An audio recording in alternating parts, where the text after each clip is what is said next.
Тогтвортой хөгжил бол өнөөдөр зайлшгүй шаардлага болсон.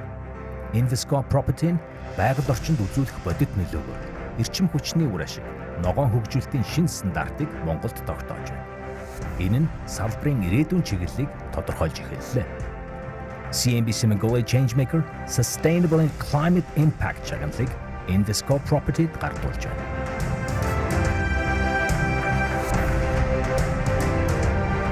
Өнөөдрийн одоо энэ шагналынхаа одоо ач холбогдлыг та яг яаж хараалж байгаа бол үл хөдлөх хөрөнгөний салбарт яагаад climate impact team чухал болчихвоо? Тасамана арамын дэрэг.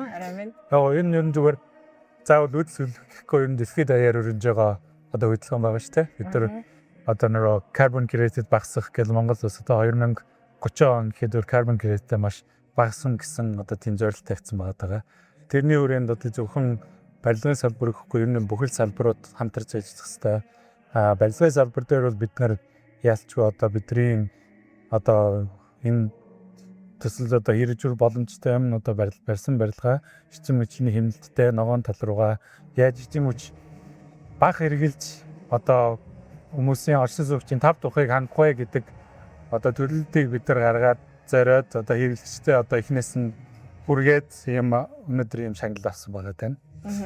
Ясангуяа бас манайх шиг одоо эрчим хүчний хувьд хязгаарлагдмал гаднаас хараатай улсны хувьд бас хороо яг ийм смарт шийдлийг агуулсан хэлбэрүүдийг хэрэгжүүлж байгаа та бүхэнд тань хамт олонд маш их баярлалаа. Тэгэхээр sustainable development гэдэг бол одоо дэлхийн нийтийн бас зорилго болоод байна. Дэлхийн бүрхий биш хагка бас нэг зорилгын төлөө бид нар тэмцэж байна. Бүгдээрээ ногоон босхын төлөө тэмцэж байна гэдэг шиг одоо Монголын үл хөдлөх хөрөнгийн зах зээлийн өнөөгийн тренд шиг хандлага болоод одоо маргаашийн алхмыг та юу гэж хараалж байгаа бол өнөөгийн хандлага бол ер нь бол одоо ихэнх одоо манай Улаанбаатарт хөгжиж байгаа төслүүд бол ногоон барилга руу аяг хөшилж эхэлж байна. Одоо энэ бол зүгээр нэг юм чиг хандлага тренд биш, ер нь бүх барилга юм байх хэрэгтэй гэсэн тийм хандлагууд аягүй сайн өөрчлөгдөж байна л да. Одоо бүгд одоо жижигэн цонхноос ахуулаад хаалганаас болоод энэ жижигээр бид нэр хэмнсээр агаад энэ ногоон барилга гэдгийг одоо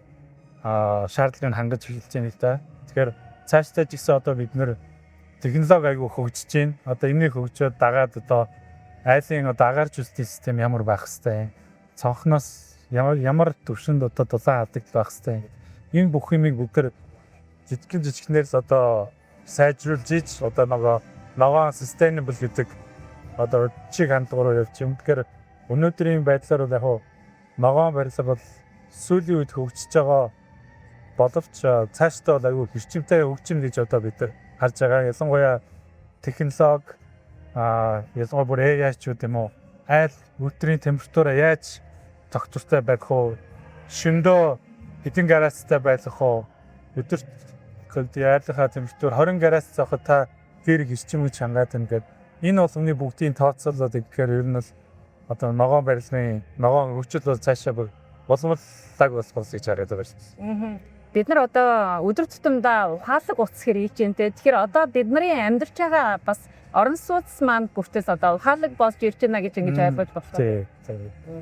Тэгээд энэ дээр одоо үгүй манай карантинаас ирэх ус яаж гарч ийн гэдгээ бид нар хэмждэг болчихлоо шүү.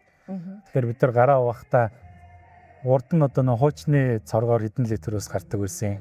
Одоо технологи хөгжөөд бид нар яаж усаа гаргаж ийн гэл энэ жижигхэн юмнууд л одоо бид нарт айгүйх тийм нөлөөлөл үзүүлж байна л да. Ногоон барилга болоод. За баярлалаа танд. За баярлалаа. Таны хамт олонд амжилт хүсье. За таны хамт олон ч гэсэн маш амжилт хүсье.